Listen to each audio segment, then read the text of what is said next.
In-season tournament MVP ladder, sino kaya ang mga players na nangunguna? Nag-umpisa na ang bagong in-season tournament at hudyat na rin ito ng race sa MVP award ng NBA. Ang pagpili sa MVP ay ibabase sa performance ng players sa parehong group play at knockout rounds. Sa loob ng ilang games at tanging 8 teams lang ang advance sa group play, ibig sabihin ang pagkapanalo sa bawat game ay mahalaga para sa pagkamit ng MVP award. Narito ang ilang players na siyang matunog ang pangalan sa panibagong season ng NBA na naglalaban para sa MVP race. Number 1 ay si Tyrese Haliburton ng Indiana Pacers. May tournament stats na 25.5 points per game, 4.5 rebounds per game, 14.0 assists per game, 2.0 steals per game at may 50.0 field goal percentage. Walang sinayang na oras si Haliburton para patunayan na ang kanyang All-Star debut at ang kanyang standout performance sa Team USA sa nakalipas na season ay panimula pa lang. Ang 23 years old ay ang playmaking engine na nagpapalakas sa pag-uumpisa ng Indiana Pacers ngayong bagong season. Ang 6'5" point guard ay nagpakita ng passing masterclass sa kanilang quality tournament wins kontra sa Cleveland Cavaliers at Philadelphia 76ers. Ang kanyang 15 assists ay nagbigay balanse sa team para makipagsabayan sa top-heavy team na 76ers. Mahirap pantayan ang production ni Haliburton kung saan ay kasama niya sina Magic Johnson, Isaiah Thomas at Kevin Johnson bilang tanging mga players sa NBA history na nag-a-average ng at least 20 points at 12 assists per game in a single season. Number 2 naman ay si Domantas Sabonis ng Sacramento Kings. May tournament stats na 22.0 points per game, 13.5 rebounds per game, 10 assists per game, 1.5 blocks per game at may 57.1 field goal percentage. Na-miss ni Aaron Fox ang 5 games ngayong early season.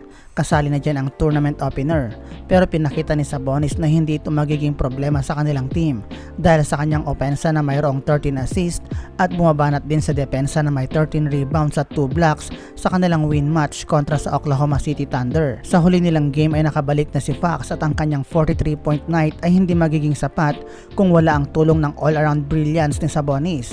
Ang 3-time All-Star ay nakagawa ng 27 points, 14 rebounds at 7 assists sa laban nila kontra sa San Antonio Spurs sa score na 129-120 at sa ngayon ay nangunguna sila sa West Group C kasama ang Minnesota Timberwolves. Number 3 ay si LeBron James ng Los Angeles Lakers.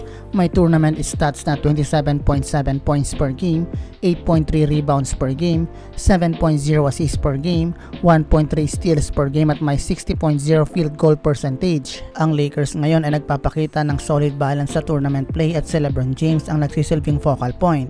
Binubuhat ng 38 years old ang kanyang mga batang teammates at nakikipagsabayan kay Anthony Davis sa mga plays. Sa laban nila kontra sa Portland Trail Blazers ay nakagawa si LeBron James ng 35 points, 9 assists at 5 3-pointers bilang pagpapalala sa lahat sa kanyang ageless excellence. Sa ating number 4 ay si Karl Anthony Towns ng Minnesota Timberwolves. May tournament stats sa 31.0 points per game, 11.5 rebounds per game, 2.0 assists per game, 1.0 steals per game at may 48.9 field goal percentage. Si Towns ay nakuha ang atensyon ng karamihan dahil sa kanyang pag-angat sa superstardom at ang nakalipas na hot streak ni Towns ay paalala sa karamihan kung bakit siya ay isang 3-time All-Star.